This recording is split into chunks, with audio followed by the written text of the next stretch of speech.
Have you ever wondered what happens when the quiet, sensitive empath, the one who has been drained and manipulated and dismissed for years, finally says enough? Because here's the truth. A fed-up empath is not weak. They are not broken. They are not the helpless victim the narcissist believed them to be. When an empath reaches their breaking point, they awaken something Jung himself hinted at, a shadow long suppressed rising with a force that can terrify even the most cunning manipulator. And that's why the fed-up empath is far more dangerous than the narcissist ever imagined. Why? Why does the moment of awakening turn the tables so completely, shifting power away from the narcissist and placing it firmly in the hands of the empath? The answer lies in the psychology of Carl Jung, his ideas of shadow integration, individuation, and the confrontation with one's inner darkness, because for years the empath lives in denial. They bend, they give, they absorb, they tolerate manipulation because they believe love will heal. But in doing so, they exile parts of themselves, their anger, their boundaries, their inner fire, all pushed deep into the unconscious. And this exile creates an imbalance. The empath becomes too selfless, too forgiving, too vulnerable. Exactly the type of prey a narcissist feeds upon. Jung warned that what we repress doesn't disappear. It waits in the shadow.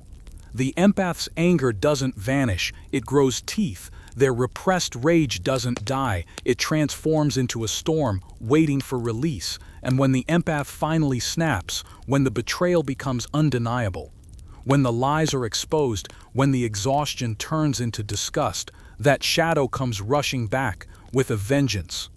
Suddenly, the empath is no longer the passive giver.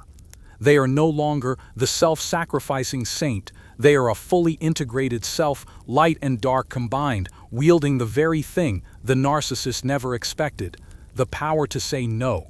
That he had self-anchored saint, they are a fully integrated self, light and dark combined, wielding the very thing the narcissist never expected, the power to say no. Here's what makes this shift so devastating for the narcissist. The narcissist thrives on predictability. They expect compliance. They expect forgiveness. They expect the empath to return, no matter how cruel the abuse becomes. But once the empath awakens, the game ends. Why? Because they are no longer afraid of conflict. They are no longer avoiding their own shadow. They've embraced it. This is what Jung meant by individuation, the process of becoming whole. The empath, once fragmented, now stands as a complete person, no longer running from their darkness, but using it as armor. And here's the irony. The very qualities the narcissist mocked, sensitivity, depth, emotional honesty, become weapons. Because an empath who has walked through fire sees manipulation instantly. They smell lies before a word is spoken. They understand projection, gaslighting, control tactics because they've lived them. And when they finally withdraw their energy, the narcissist collapses. This isn't just personal psychology. It's a mirror of something much larger. A society that mistreats its most sensitive members, its empaths, creates monsters in return. When compassion is exploited, when kindness is mocked, when love is weaponized, the result is not eternal victims. The result is awakened warriors, souls who are no longer naive, but no longer bitter either. They have something stronger, clarity. And clarity, Jung warned, is the most dangerous weapon of all. So if you've ever felt weak for caring too much, if you've ever been shamed for giving too much, remember this. The empath's breaking point is not their destruction, it's their rebirth. And the moment they rise, the narcissist's illusion of control shatters forever. And this is only the beginning. But what exactly changes inside the empath? When they awaken, what flips that switch, transforming them from prey into a force even the narcissist fears? The answer lies in what Carl Jung called the shadow confrontation. For most of their lives, empaths are terrified of conflict. They avoid anger, they suppress their darker emotions, they want harmony, peace, connection. So they disown parts of themselves that don't fit that image. But the human psyche has no tolerance for suppression. Whatever you repress grows stronger in the unconscious. The empath represses rage. It becomes volcanic. They repress boundaries. They grow an iron will. They repress self-interest. It transforms into laser-sharp clarity. And once they finally face that shadow, they realize something shocking. They were never weak. They were simply divided. The empath learns what the narcissist never could, how to embrace the wholeness of human nature. Not just the light, but also the darkness. Not just compassion, but also strength. Now think about the narcissist. They are masters of projection. They can control as long as their victim is unaware. But once the empath integrates their shadow, the narcissist tricks stop working. Gaslighting no longer confuses them. Manipulation no longer hooks them. Triangulation, silent treatment, love bombing, all of it becomes transparent. Because the empath no longer doubts themselves. They've seen their own darkness and survived it. So what can the narcissist possibly use against them? And here's the cruel twist: the narcissist is terrified of their own shadow. They cannot face their emptiness. They cannot sit in silence without distraction. They cannot admit their lies without collapsing. So when the empath confronts their shadow, they are doing what the narcissist never could. And that makes the empath more powerful than the narcissist ever imagined. Picture this transformation. The empath who once begged for scraps of love now walks away without a word. The empath who once apologized for existing now demands respect. The empath who once tolerated endless cruelty now cuts off access completely. And the narcissist, they panic because the script is broken. The narcissist only knows how to control the old empath. But the fed-up empath, they are a stranger, a storm, a mirror that reflects back every hidden flaw the narcissist tried to bury. And narcissist cannot stand to look in the mirror. Now let's zoom out again. What happens when millions of empaths, sensitive, compassionate souls, wake up at the same time? What happens when the very people society used to exploit finally integrate their shadows? Suddenly, kindness is no longer a weakness. Sensitivity is no longer a liability. It becomes a force of rebellion. Think about it. The systems of manipulation, corporations, governments, false leaders, they all thrive on people staying asleep, on people being too forgiving, too obedient, too afraid to resist. But when the empaths wake up, they expose the lies, they withdraw their energy, they refuse to feed the narcissistic structures, and that terrifies not just one narcissist, but entire systems of power. This is the secret Jung hinted at. Your shadow isn't your enemy. It's your missing power. When the empath reclaims what was hidden, they become whole, and wholeness is terrifying to anyone who built their empire on control, deceit, and illusion. So remember this: the fed-up empath isn't just dangerous to the narcissist. They are dangerous to the entire game of manipulation itself.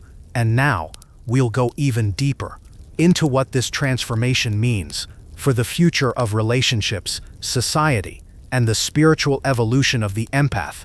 So what does it truly mean when the empath awakens? What happens not just to the narcissist, but to the entire relationship dynamic, the society that enabled it, and the soul of the empath themselves? This is where Carl Jung's deepest lesson comes alive, because individuation, the journey of becoming whole, is not just about personal healing. It's about transformation that ripples outward. Jung believed Axtorn's the power to let chandas, an unconscious individuation is the act of bringing it all into awareness. No longer denying, no longer hiding. For the empath, this means reclaiming the very qualities they were shamed for. Their sensitivity becomes wisdom. Their intuition becomes strategy. Their compassion becomes clarity. But here's the revelation. When the empath awakens, they no longer seek validation from the narcissist. They no longer crave approval from the very person who tried to break them. Instead, they embody self-sovereignty. They become their own source of worth, and that independence makes them untouchable. Think about the narcissist now. Their power relied on exploitation, on keeping the empath doubting, apologizing, begging.